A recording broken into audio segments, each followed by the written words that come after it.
as two undefeated teams tussle for a 2-0 start after dominant wins on Monday. Hello, everybody, and welcome in courtside on Big Ten Plus. My name's Jack Smith alongside Casey Kasmiller. McKenna Arteaga set to join us a little bit later on. Casey, for starters, it's tough to tell what a team is early in the season, but I think Monday's results speak for themselves. 125 points, a program record for Manhattan, and the Trojans soar to a 30-point win over Cal Poly. Let's take a look at some of our key players in this game, our players to watch, and start it with the visiting Jaspers. There is Frazier Roxborough. He is one of the biggest pieces in guarding this USC size, tasked with limiting the bigger lineup for USC, and offensively a double-double on Tuesday with 15 points, and he bagged 10 boards. Casey, who stands out to you for USC? And a turnover by the Jaspers here. Easter ahead for Rodney Rice. Trojans in transition into the corner for Baker Mazzara, who's raining it down in the first half. Another three for Chad Baker Mazzara. That's his third on 3 tries. Goes to work on the bigger Asar. Spins it down low for Isaac, and Kofi stuffs him off the backboard. Up ahead for Asar. A spin move and a layup. It's coast to coast for the Trojans, who turn defense to offense just like that. Terrence Jones with just 5. He had over 20 off the bench back on Monday for Manhattan, and the Trojans have done well to limit the 6th man. Asar is feeling it into the paint, and one again. Terrence Jones backing down, 2 on him, almost loses his dribble, goes high over Dines for the lead. Cornish to Dickerson, inside Brownell, the century mark with his back to the basket. So they make it Trojan basketball after the timeout, and Chad Baker Mazzara, the hot hand, goes all the way, counted in the foul. He's unstoppable here in half one, and Chad Baker Mazzara will go back to the line. They give the big man another chance, and Jordan Marsh weaving through with 5 on the shot clock. He steps back and knocks it down. Williams pulls in the rebound. Up ahead, Asar with the 2-hand jam. Oh, that's a way to get started at Galen Center, and the Trojans take the first lead. Back on Big Ten Plus, and Manhattan trying to hang with USC on the road at the Galen Center. 30-25, 6:53 to play in the first half. John Gallagher's group holding strong, and we have more from McKenna Arteaga.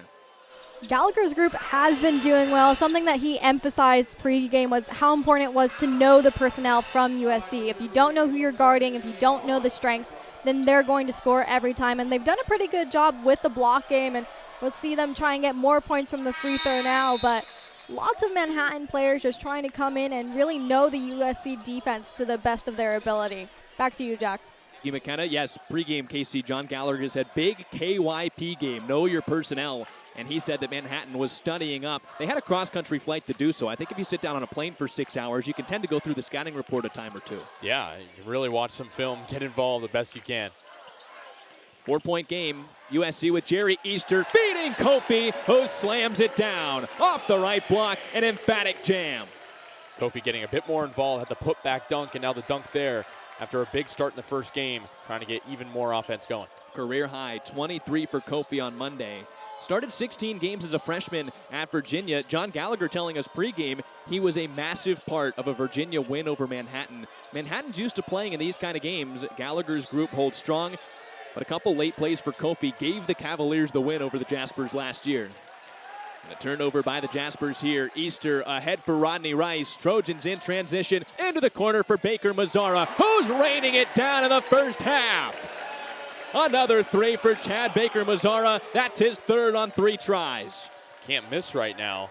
Shot efficiently from 3-point range last year, but he's been able to really catch and shoot so well. Something you don't always see from a bigger guard. So back to a 9-point lead for USC. Devin Dinkins has been quiet here in the first half. He only has the 3 points. Freshman point guard Koron Elliott on the floor now for Manhattan, wearing 10 as Dinkins goes inside. And the freshman for USC, Easter, again up ahead. Rice, coast to coast, is fouled underneath by Terrence Jones. SC only shot 4 free throws before that foul in this game. Needing to slow the game down a little bit, get it at their own pace. Now up by nearly double digits, 9 points. They're being able to control the game themselves and play up tempo. Obviously, the finishes have been strong for Baker Mazzara and Rodney Rice. I think you have to like the way that Jerry Easter has played. Every time the ball's in his hands, he's like a quarterback looking downfield and finding the deep passes to set up the USC offense. Rodney Rice knocks down the first try. He's a sharpshooter, and that's what he was at Maryland last year. 80 made threes, the 6th most by a Terrapin ever, and he was a big get for the Trojans in the transfer portal. Reportedly a $3 million ask for Rodney Rice, and he moved from the DMV over here to USC. Crab 5 was great last year. Trying to replicate something like that at USC. Build the culture. Rolls off the front of the rim. USC ahead by 10 on a 6-0 run in the last minute and 15 seconds. Here's Karan Elliott, who John Gallagher said is as good as any point guard he's recruited in his 15 years coaching at the D1 level. Roxborough feeds Winston up top. USC defense shape-shifting to pick up the guards. That's a tough look, and Kofi influences the shot. It's no good. Baker Mazzara inside for Asar. Counted in the foul.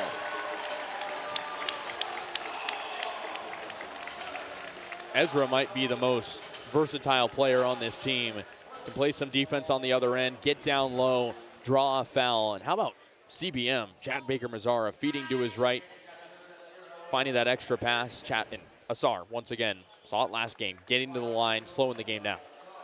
He was the second leading scorer and rebounder at Utah last year. It just feels like consistently across the board, USC hit in the transfer portal, and Asar is looking like one of those gold mines here early in the season. He's at the line to make it a three-point play. Ezra Asar has 5 points in the game.